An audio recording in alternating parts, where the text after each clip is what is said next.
سلامت عني هبلي كبراتن فتواتن تخطاتلتي مدف سبعين تاي مسلمون كم تلمود هنس عزحرنا يوم حصرتن وانا ونزبلنا مزينات حزنا لكم مسئنا لنا نسنا مكتالكم نعدم فلماك عندنا تطمنا بخم كنبن لعلوا أمر رحا ود بسمرت لعلقيتها شورده جانل تادس ورد حوحات كتف إيدا اللي كبل عزرارا بيرئيتو هيبو أبزو قداي زرزر حابريتاك هبوكمينا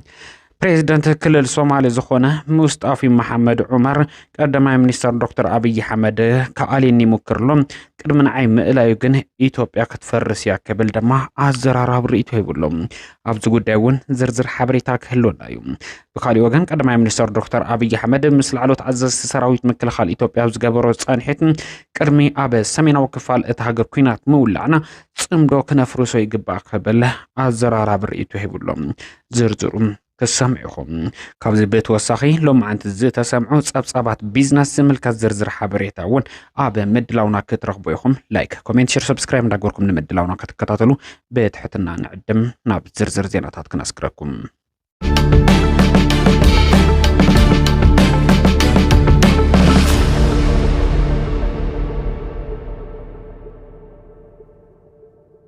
بريزيدنت كل الصومالي زخونة مصطفى محمد عمر قدما منستر دكتور أبي حمد كاب سلطان كاليني يسرح له كبل قاليصم اتي لعلوي عمر رح كل الصومالي زخونة عبال بلصقنا خوينو زسرح زلهم مصطفى محمد عمر مس قدما منستر دكتور أبي حمد ابا كبير فحفح كم زاتو يو اندا تغلص ازركم قدما منستر دكتور أبي حمد كاب سلطان كاليني يسرح لهم كي قدما نغن ايتوبيا قديما تفرس يا كبل دحر متغلاص صومالي عباي حجر خوينا نختوص كنسرح يقبا قبل نعبالات كابينيو بميستر زي تزاربلو ميستراو فيديو عباي محبرو ميديا تزرقحلو سرعات بلصقنا زي خدو زلو اكايده نت حجر زفرسي قبل زغلص مصطفى محمد عمر از دما نعناون كيملالنا بتخرت كنعزبو زغبا غداي يقبل كغلص ترايلو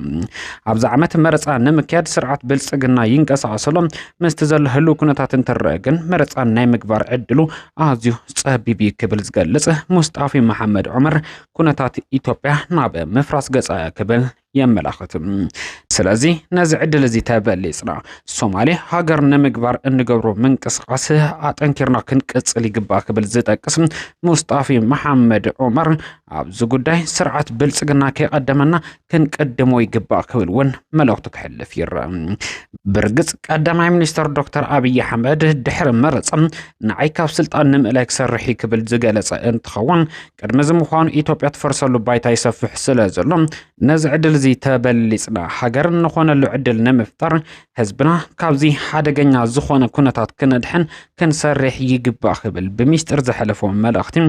اب محبراوي مراخب حفاشات مزرغحو سيبم امانغو جيجغان اديس ابان حدش زتبخال وطر نغيسو كم زركب انداتغلص يركم انصار تግራይ ኾነ አንጻር ኤርትራ ናፍኪናት ንምእታው ዝበዝሐ ሰራዊቱም ናብ መዋስንት ትግራይ ዘዋፈረ ስርዓት ብልጽግና በተመሳሳለ አበ ሶማሌ ዝነበረ ሰራዊቱ ናብ ዝኸባቢ ካዋፍር ብምኽአሉም ከምን ሙስጣፍ መሐመድ ዑመር ዝበሉ አካላት ክብለጽሉ ከም ዝኽሉ እንዳተገመተ ይርከም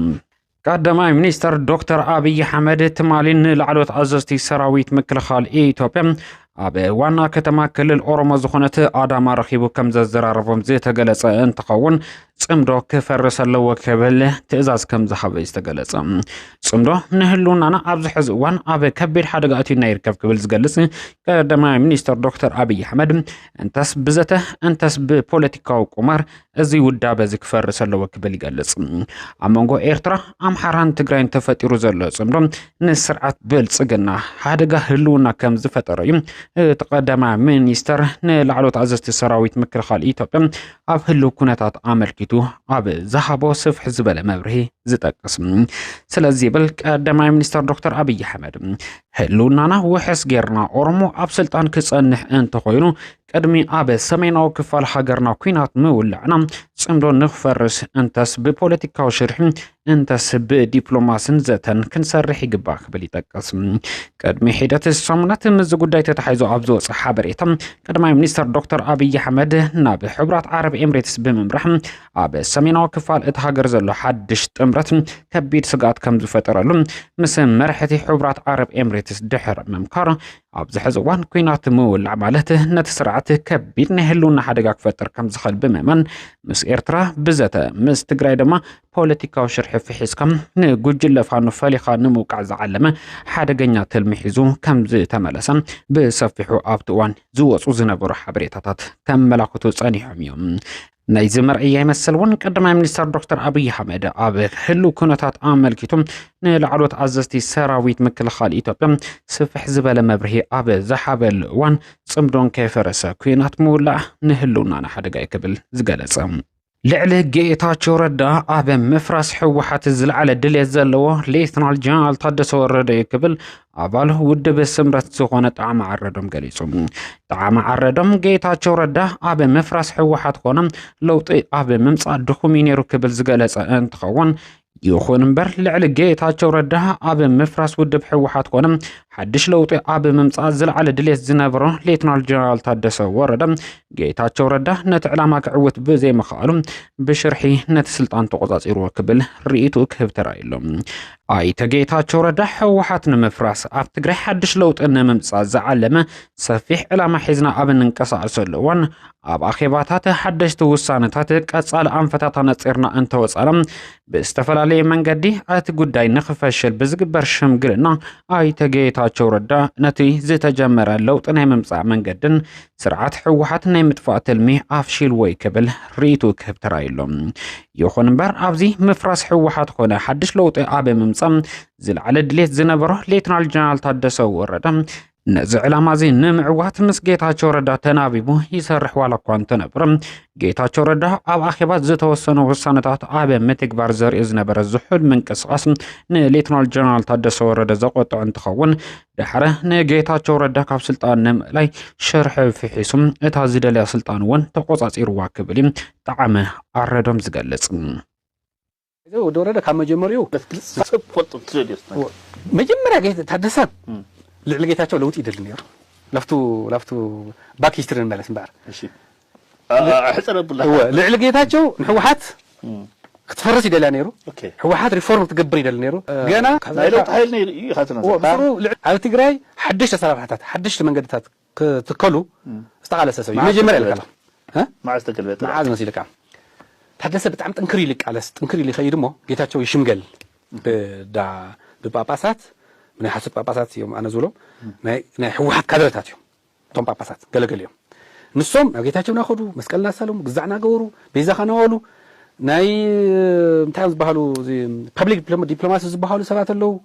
حفاتهم اللو سحفتي عادي ساز نورو أوز عاد نورو اللو تجارنا قدم بحال حفيدو عبدنا برك زيريا عاد قرات كيدو سلفت دخلت لا سود حركة سكوا جيتها مسخرة بصرو بيجي معنا كل قال لك ناخذ تشن 15 تاريخ اللي نقرا له اوكي دحري مقابيت 15 زوق عزلو خان كساب معاد مسيلكا كساب 16 مسكره مكبابي ماشي ازي هوت تايم ينيرو ታደሰ ወረደውን በጣም ጨኪኑ ቃለ ሰው ዝነበረ ጌታቸው እትውጽ ዝሎ ዝነበረ እዚ ሽላ ተሸምገለ ምስ ታደሰ ወረደ ኮይን ዝኾነ ውሳኔ ይወስን ምስ ካቢኔ ኮይን ዝኾነ ውሳኔ ይወስን ምስ ተሸምገለ ይገድፎ ታይገርዎ ለፍሳማንጁስ ጆን መዲድ ካልኦት ዘለዎም ኮይኖም ጌታቸው ኣብ ገዝኦ ኮይዶም ምግቢ መስተ ግዛዕ ሒዞም ናኸዱ ናጠበሩ ናበሉ ኣኼባታት ክሕልፍ ይገብሩ ናይ ካቢነ ኣኼባታት ክሕልፍ ይገብሩ ፊርማታት ከይፍረም ይገብሩ ኣኼባ ከይመርሕ ሞ ከይውስትን ይገብሩ ድሕሪ ታደሰ ድሕሪ ምንዳድ ተጀመረ ምክንያቱ ብሓደ ኮይኖም ዝወሰኑ ውሳነ እውን ታደሰ ወረደ ከይፍለጠ እውን ይቕይሮ ነይሩ ብሓደ ብዳይ ብግዛዕ ከይመስለካ ዋላ ብቕዋም ክኾን ይኽእል ብሓደ ኮይኖም ጨኪኖም ዝሓዝዋ قوامس دحر يقلبت بشمقلنا يشمقل كم زلونا يمخر مودا تاغيرو سكا تادسه بقى نو مودا يزحش لازلات نو دقه مريحس كلوطا ينا بزول بوزيتيفيون جميرو بايزو انا بو يردو المغناطي فلطه بقرانا نكب حد حصاوت يفلطه انا نو دقو تلوت بتخكل كمرح حوحات ريفورم كتكبر توم عمጫቃት ናይ حوحات مرحتي منجرو ندبرصين الجسكا من أسينا قدمي تمسيخة تقرأين قدمي تصل تخليها زول عم بشنو نيروي. أوكي. ميس كالكوليشن سازخونه تمشترو زيون سلاز فلت من يفلتوه. لأن من جرني فلتوه. سلازي خم عمو خاننا فلتوه بو تتقيمهم نقوم ودعته وديقهم دلهم قور خمس خونو أمينو نوعون قدمي خمسوه فتينو من مرز ولا مية. ስለዚህ ልዕል ጌታቸው ንታደሰ ይምጽሉ ነይሮም ቶም ዳሕዋት ጌታቸው ከዓ ልዕል ታደሰ ይሩሩህሎም ነይሩ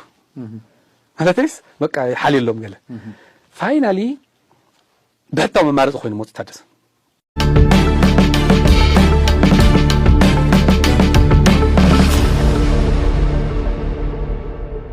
ኣብ መወዳእታ ናብ ቢዝነስ ዜናታትና ክነስግረኩም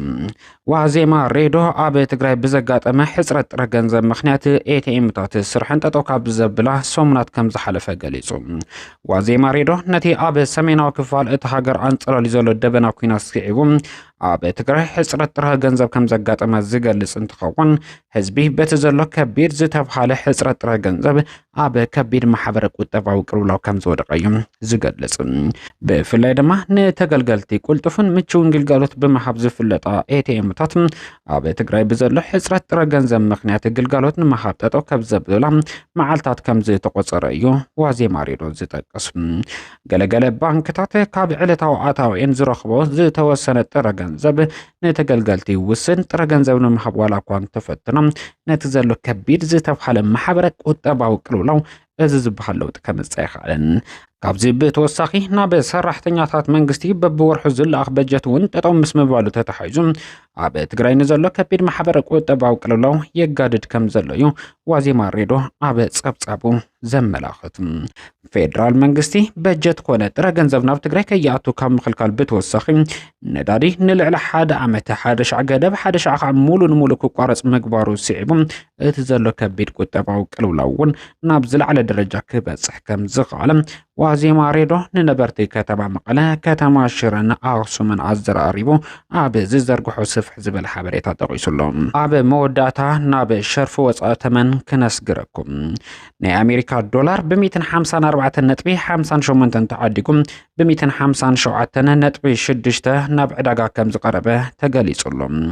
ፓውንድ ውን በተመሳሳሊ ብ205.14 ተገዚኡ ብ209.24 ናብ ዕዳጋ ከም ዝቀረበ ዝተገለጸ እንትኸውን ዩሮ ድማ ብ177.28 ተዓዲጉ ብ180.80 ናብ ዕዳጋ ከም ዝቀረበ ክፍለጥ ተኻኢሉሎ ዋጋ ሓደ ድፍድፍ በርሚል ነዳዲ ሎማዓንቲ ውን በተመሳሳሊ ብ112 እንዳተሸጠ ከም ዝውዓለ معخنات زينة عالمنا لو معنتي عبز زرقو حبريتا يملاخت